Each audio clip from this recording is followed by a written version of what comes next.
now time for the Mike Wagner Show, powered by Sonic Web Studios. Visit online at sonicwebstudios.com for all your needs. The Mike Wagner Show brings you famous celebrities and amazing people from all over the world. Listen online at themikewagnershow.com and on Facebook, SoundCloud, Spreaker, Spotify, and iHeartRadio. And watch the interview on YouTube. So sit back and relax and enjoy the Mike Wagner Show.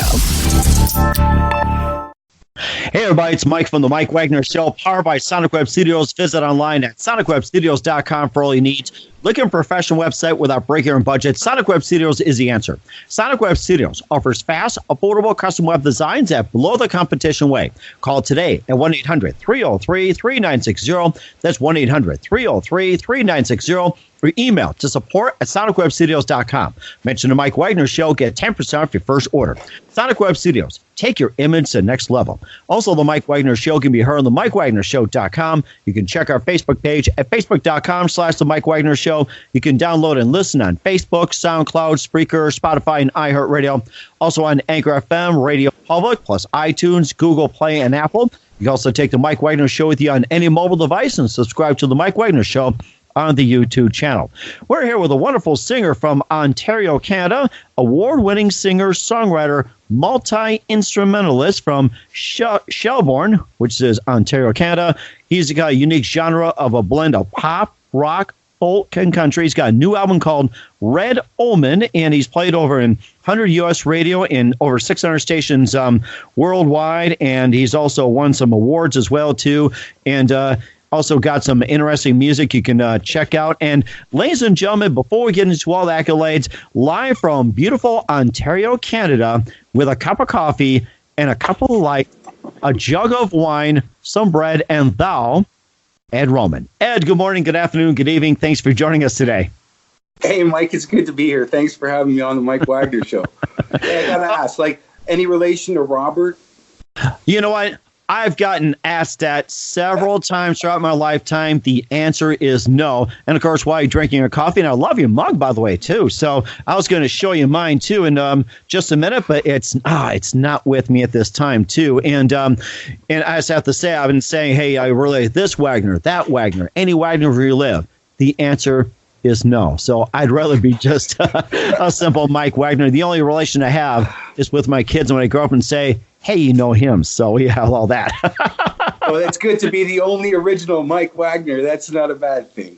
That's a good thing, too. And, of course, there's different Mike Wagners in other genres, but it's good to be different as well, too, so I have to say that. She's an award-winning singer, songwriter, multi-instrumentalist from Shelbourne, Ontario, Canada. You have a unique blend of pop, rock, folk, and country. You got a new album out called Red Omen. You also won some awards and got some significant airplay. And before we get into all that, tell us how you got started. Well, I usually like to preface with that. I think, I grew up too close to the hydro wires. Why do I do what I do? Music, growing up in the 70s was paramount when I was a kid, especially with older folks, because my brothers and sisters were far older than I was. And it seemed to be remembering lyrics and what the relevancy to what the lyrics were epic in terms of how people felt from day to day. And I remember moments in time like when Lennon was killed or Presley died, coming into my home after school and seeing family members sitting around the kitchen table crying because the impact of these kinds of artists had on people. So I guess for me, it had this sort of a noble-esque kind of quality to it that as I've become older, realized there's many things that are attached to it, from philosophy to history to mechanics, dexterity, prowess, the ability to share it in ways to change the way the cosmetic of a certain situation is, whether it be through charity work or just changing the framework of somebody's day-to-day life.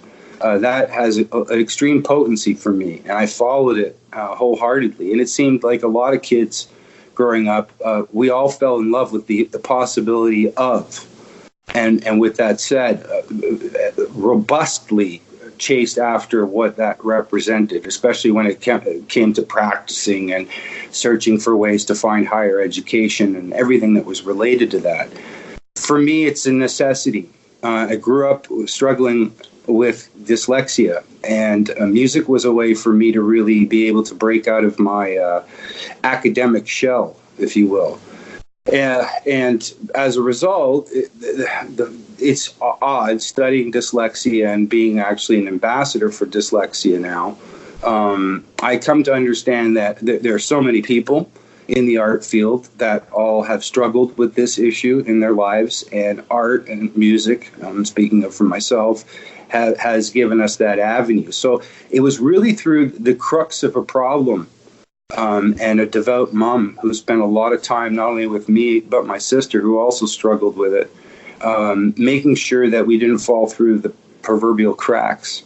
We still, to this day, I still struggle with it, but I come to understand it as a gift, and that from that negative into the positive for me, because it gives me a sort of three-dimensional way of thinking about things. Mm-hmm. I was asked in an interview the other day about songwriting and dreaming and stuff, and I said, well, to the imagination of the songwriter, we're almost living like a dreamlike state sometimes when we're thinking about storytelling and writing. So that problem gives me that ability to step outside of the framework of a normal pedestrian environment and think a little differently about life. That is amazing, Tia. Talk about songwriting, dreams, and everything else. And do you think a lot of their dreams would be telling you something? Would that be included in songs as well, too? Well, that's a great question, Mike, because the Aboriginal community, they see the waking state as actually a dream. And the dream state is when you're tracing reality. So, I have had prolific and highly effective dreams that have definitely taken me down a road of writing, which sometimes isn't always, merry, but it's part of the human condition and needs to be discussed and looked at.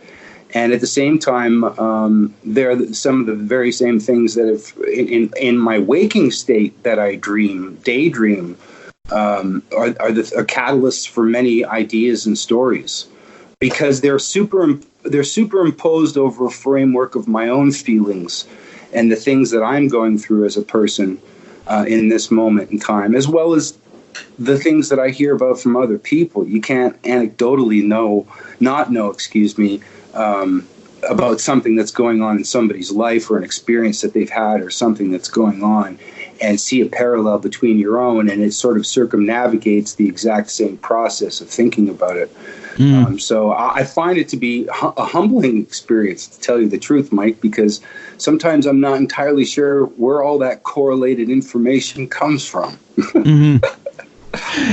And it's amazing, too. Some people write about the life experiences and or just taking some stories and, whatever else. But your last album, Letters from High Latitudes, which is a homage to your Ontario home, a critically acclaimed vehicle for your social, political, earthly conscious, and globally aware messages. And it's amazing how you can transform that. You can just tell us a little bit about that. And what are some of the things you need to get out to your audience? Well, socially, politically conscious. I grew up in a family, and my dad was a devout public servant. I don't like using the word politician because it has a weird connotation to it today. Mm-hmm. And my dad was without going into it too much, one of the most well-respected municipal politicians. He was a mayor of our township for over 30 years. Wow. He was chairman of York Region. He was also the police commissioner for 14 years. And he was the first ever coalition candidate in the history of federal politics, which meant the Liberals and the Conservatives asked him to run as an independent, and he actually won. So nice. the idea of what it means to represent a group of people and what we go through as a group of people in that experience is definitely defined in my writing process. I think sociology and history plays a great part of what storytelling represents. In fact, they are definitions and moments and snapshots of who we are at this moment in time. With that said, I'm very outspoken about the things that I find that are unjust. You won't literally be giving you a black and white definition of what it is. What I found most effective that my father taught me is to look at both sides of the objective, the negative and the positive, and in the middle, you will ultimately find the true answer. Not the answer that's right or the answer that's wrong, but the answer that needs to be there. And that's inside of some of the things that I write about. People are like, well, what do you mean by that? You know, and I mean, it's easy to define it and frame it as socio-political, and it is. But I'm really just trying to get you to think about your own situation and not define it as anything direct. That's sometimes one of the most dangerous things about the idea of labeling and the dogmatic practices that then pursue those labeling things, is that it can really perturb the growth process of an idea. So to me, lyric writing is metaphorical, and I hope that it allows some level of depth to ideas for the listener. And I'm happy to experience it myself. Like I said, the writing process for me is extremely humbling, Mike, and I'm glad that I do it not only for myself but other people. That is amazing too. What are some of the issues that you're more concerned about in your township and in Canada right now? Well, the greater part of the problem for me really is the festering, let's say, mastizing issues that are going on in federal politics, which have been for many years now greatly colluded by corporate red tape and lobbying and things that really, in the grander scheme of things, have arrested us and as a country. For instance, with our money that's in circulation, I mean, the Bank of Canada, up until 1974, as a nation, our debt was about $18 billion. And people, wow. Well, that's a lot of money, but in the grand scheme of things today, Mike, it's not. And we had a gold and silver standard, and with that gold and silver standard built an incredible amount of federal infrastructure in this country, from the St. Lawrence Seaway to schools, hospitals, roads, you name it. Everything that, even land grants for people coming back from the Second World War for them to be able to buy farms. And prior to 1974, there were dividend checks that were being handed out to septuagenarians and octogenarians from the Bank of Canada because of the money that was coming back in 74, when that private money lending in backdoor residual money started coming in with interest. Within 10 years, between 1974 and 1984, Canada's debt went from $18 billion to $480 billion in debt with interest.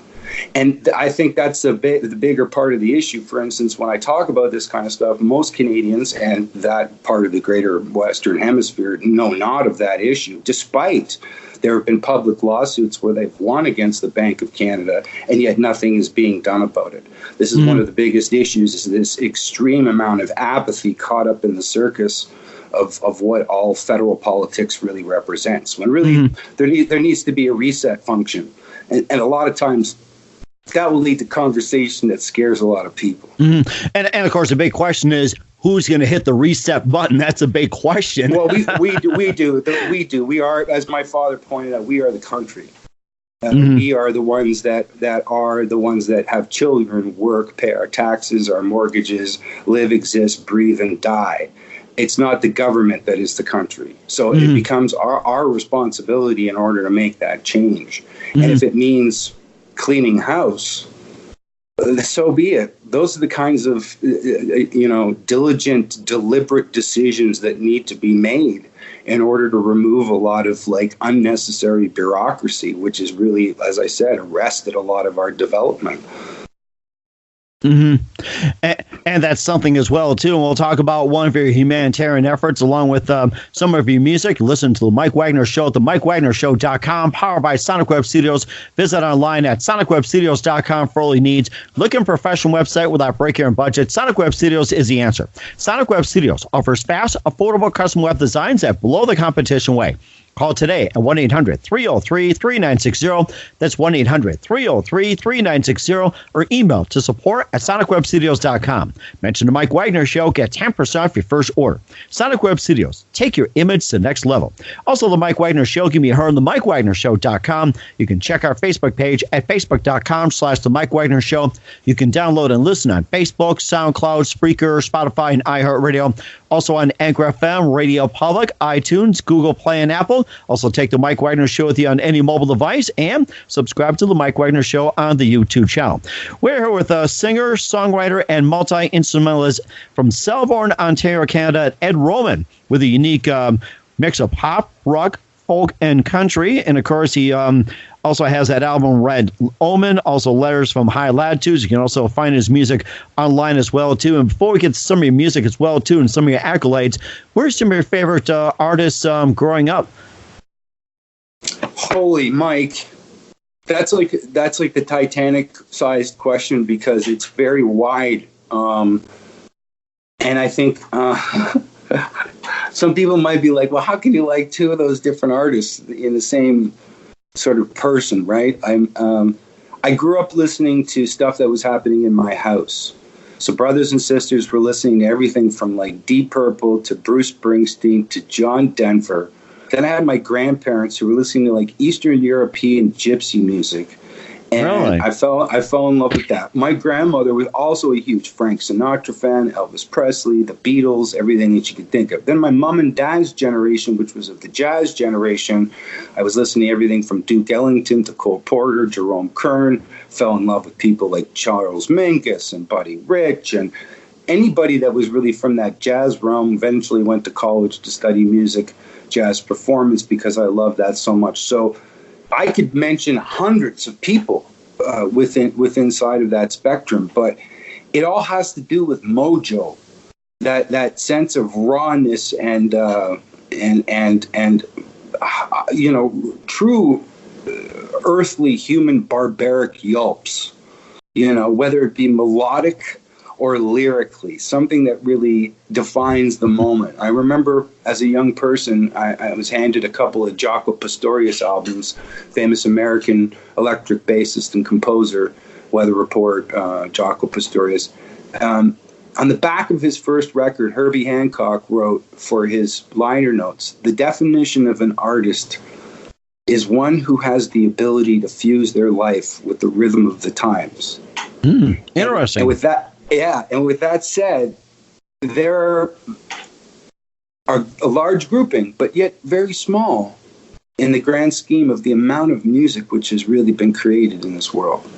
That's for me have that gratitude and impact to the living moment. So but I love so much. I love rock and roll. I love funk. I love jazz. I love country. I love spoken word. I love classical music. I was on the road with a classical 100-piece orchestra for the longest time. Wow. I just find that music has this connectiveness, without sounding overly cliche, to all languages, all denominations, all landscapes, and I say to myself, as much as I was like, a young kid as a jazz snob going to college, like, it's all about prowess. It's all about, being able to play a certain head, by Parker or something like that. Now I understand that culturally music is a defining moment as to who we are as people. So there have been so many people. I could Chuck Berry. I mean, the list goes on and on and on. And I think it keeps growing. I mean, I'm nostalgically connected to a lot of music, especially from the 50s, 60s, and 70s, things I grew up with in the 80s.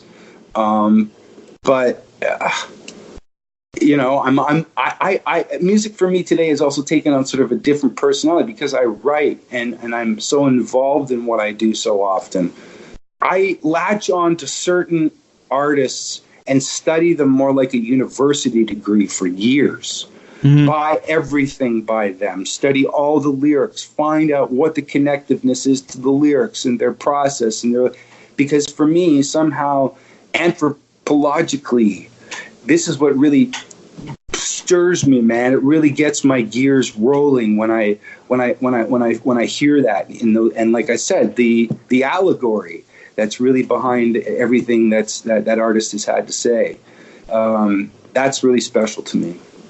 That is amazing, too. And, of course, you also won numerous awards as well, too. You're really enthusiastic and passionate about it. You were in the 2014 Artist Music Guild nominee, and you're also a 14 and 18 International Music and Entertainment winner, and plus two-time IMEA nominee as well, too, and also back-to-back 2015 and 16 Josie Show winner as well, too. So you just accomplished a lot as well, too. And maybe tell us a little bit about the awards, and if there's anything that's missing, you can mention that as well. I'm tickled pink, Mike, like with it all, because as much as I dreamed about doing what I'm doing, sometimes I can't believe it. Mm-hmm. I still have issues processing the amount of connectiveness I've had to so many different guilds or stations or people or whatever it may be. I'm lucky that I can do this. I feel blessed in a way, again, without sounding cliche, that my dad always said, work hard at what you really love. I don't care what it is. If it's a shoe salesman or a rocket scientist or a brain surgeon or a nurse, I don't give a just so long as you do it well and you're passionate about it, and you're happy doing that. With that said, those basic instruments that my dad gave me, I've just kind of kept. It's been an uphill battle. It's like Sisyphus rolling the stone. rolling the stone up the mountain, right? Or Rolling Stones, as you would say, too. Rolling Stones. Yeah. And gathers no moss. And so they're all important to me, all of those accolades. And I'm happy to see with what I've most recently been creating with the Red Omen video, the amount of festival coverage it's got, the amount of awards that we've won all over the world is staggering. And its connectiveness to the whole dyslexic society, and it's fueling the inertia behind the facilitating programs for tutoring for kids is another really big part of why I do what I do. I mean, I look, if I made billions of dollars, millions or whatever as a musician, I wouldn't need it because I give most of it away. I just want to sustainably live warm, clean, and be able to grow food and create. And, maybe I buy an old F-100 pickup truck, 1958 or something like that. But really, I'm not hooked on materialism in the sense that that any of that would drive me in a way to make me change my principles. The most important thing to me is I keep creating honestly. And if I get an award for it, that's the icing on the cake. I mean, it's really humbling again to be recognized for that. Mm-hmm. So that's what they all mean to me.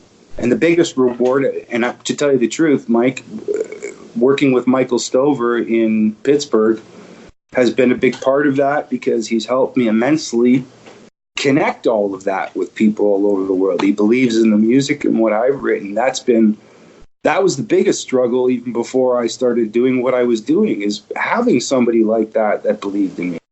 Mm-hmm. And here we are today and achieving really amazing things.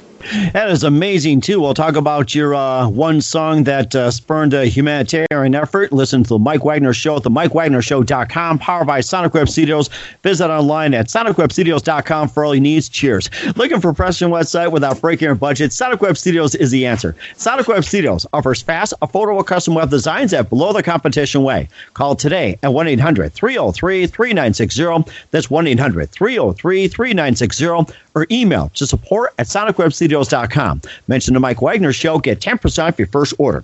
Sonic Web Studios. Take your image to the next level. Also, The Mike Wagner Show can be heard on the MikeWagnerShow.com. You can check our Facebook page at Facebook.com/The Mike Wagner Show. You can download and listen on Facebook, SoundCloud, Spreaker, Spotify, and iHeartRadio. Also on Anchor FM, Radio Public, iTunes, Google Play, and Apple. Also subscribe to The Mike Wagner Show on the YouTube channel and take The Mike Wagner Show with you on any mobile device. We're here with award-winning singer, songwriter, multi-instrumentalist from Shelbourne, Ontario, Canada, Ed Omen. He's got a unique blend of pop, rock, folk, and country as well, too. And he's also quite a number of awards as well, too. Talked about a little bit of his album, Red Omen. And he also traveled to Jamaica to deliver much-needed humanitarian aid to the island while shooting a musical video for Jamaica as well, too. You can just tell us all about that. Well, I mean, you know, there's a lot of places around the world that need help. I was lucky enough after a long time of not really, you know, traveling a lot for recreational purposes. I said to my partner, Kim, let's go and spend some time in Jamaica. When we were there, we made a lot of friends with staff, musicians, people in gardening services, and spent a lot of time off resort and have been back a number of times, not gone to a resort, just because we were so disillusioned with how beautiful the island was, and you're living this sort of behind-the-wall experience, not realizing the extreme poverty sometimes, in some cases, that's going on the other side of that wall. So our idea was that we would start getting shipping barrels and filling it with things that people needed, from basic things that, you know, we take for granted sometimes, but old electronics, soap, shoes for kids, paper, books, pencils, anything that was sort of a basic necessary device that they could use from day to day, and send it. And they'd get opened at this church that's down in St. Mary's, and people would come and share in what those things were. And we started telling people about it, neighbors and other people started donating to the cause. So that was the process of this. But the shooting of the video and the song was a part of that whole experience. It was to try to show people the other side of the island, like what's going on off the resort, from the swim-up bars and bikinis and jerk chicken, which is nice.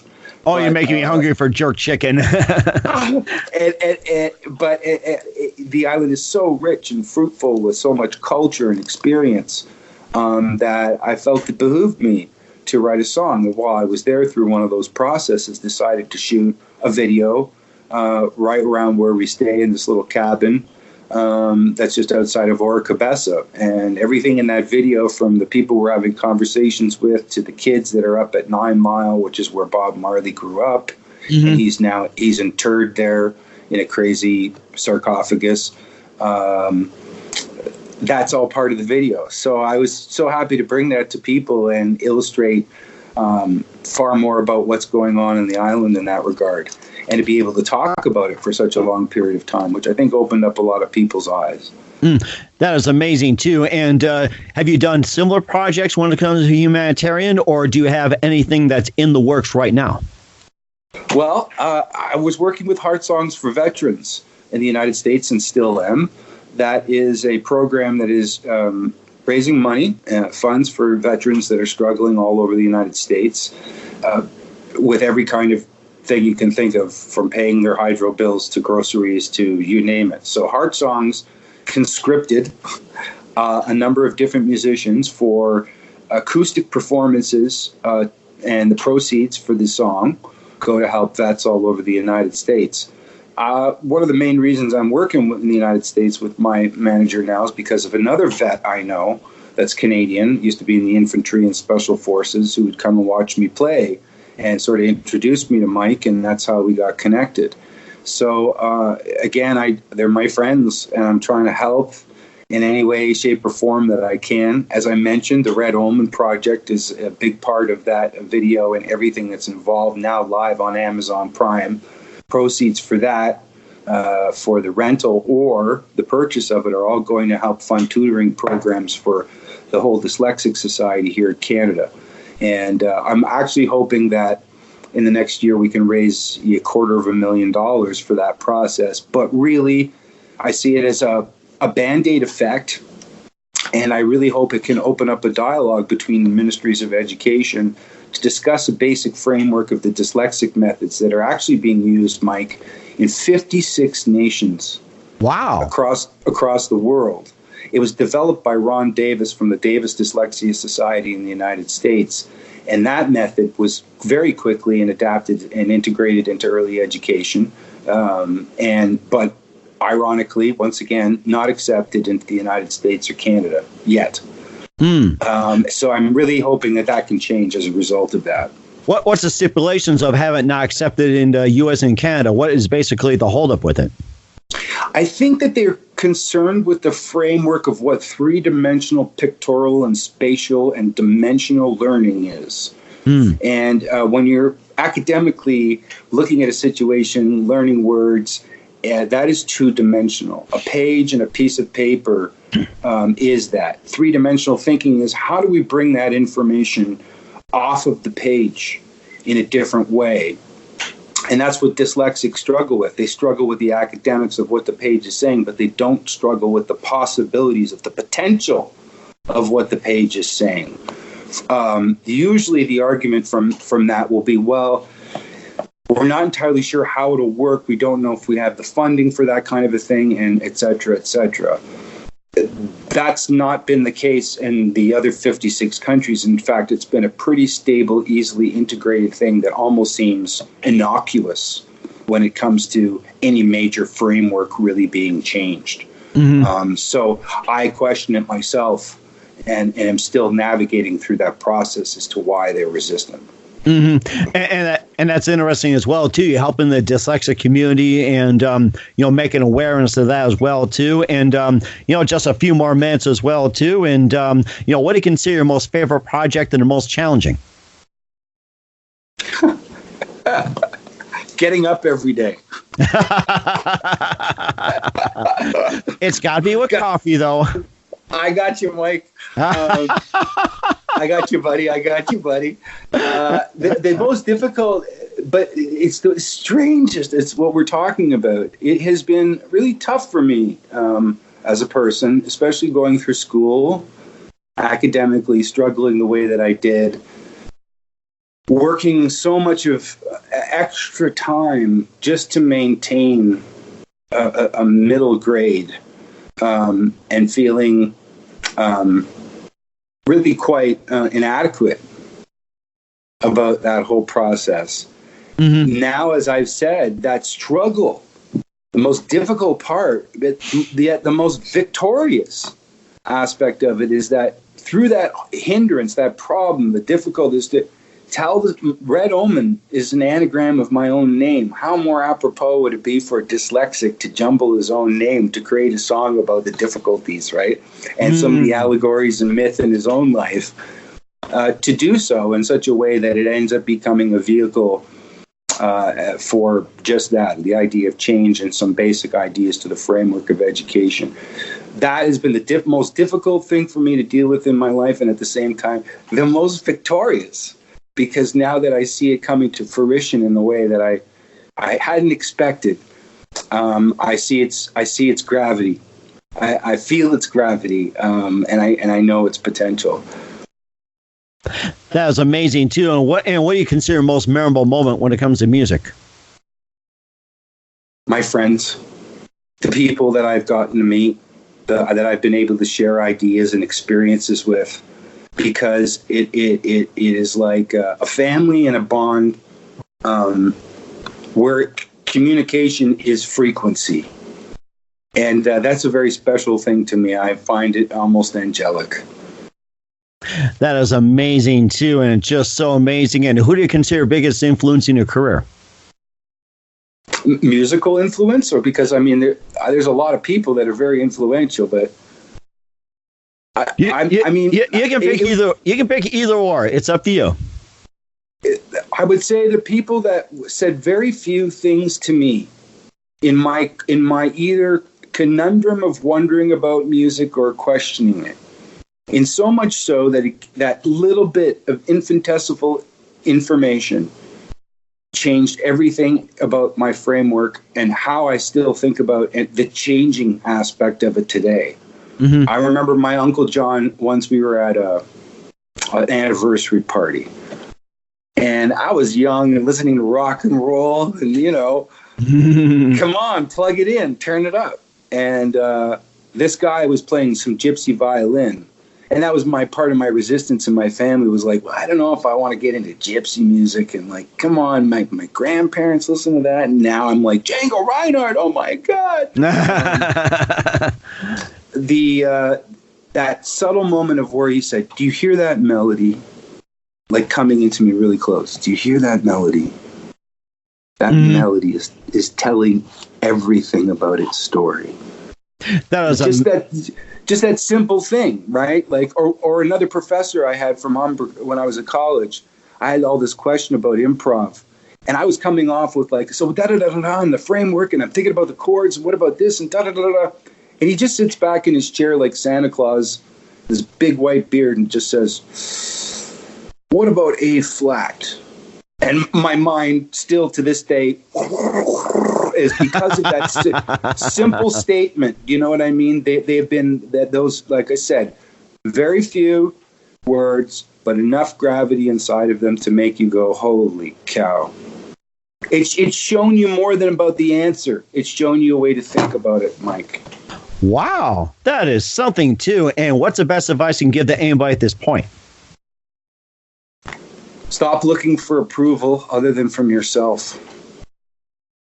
Well said. I think that is the best one I've heard yet. So no awards yet, but we're not doing, scoring points or anything. That is the best one yet. I think that's fantastic, Ed. So, Ed, just want to say a big thank you for your time. You've been fantastic. Glad to have some coffee with you. And we got to do it again as well, too. And yes, cheers. That's right. So, Mike, once again, you know what? I'll have my guitar. We'll play a couple tunes together, bud. Sounds great. Okay, we'll do it on the next show. And once again, tell us about your upcoming projects, your website, how do people contact you, and where can people find your music? Right now, ladies and gentlemen, the video is live on Amazon Prime exclusively for rental and purchase. Part of the proceeds go to Hold Dyslexia to help out young children with their tutoring programs. I'm working on a brand new project called A Recipe for Perpetual Spring. The new release and the single will be out probably by November. There'll also be a video vignette that goes hand in hand with that. Please check that out. Please check out what's going on with Heart Songs for Veterans. Contribute any way that you can as a part of that project. And I thanks so much, Mike, for having me on the show and giving me the opportunity. Sounds great. And, of course, looking forward to having you again soon. You've been fantastic, Ed, and look forward to hearing some of your tunes next time. And do us a favor, keep us up to date. I will, Mike. Thank you.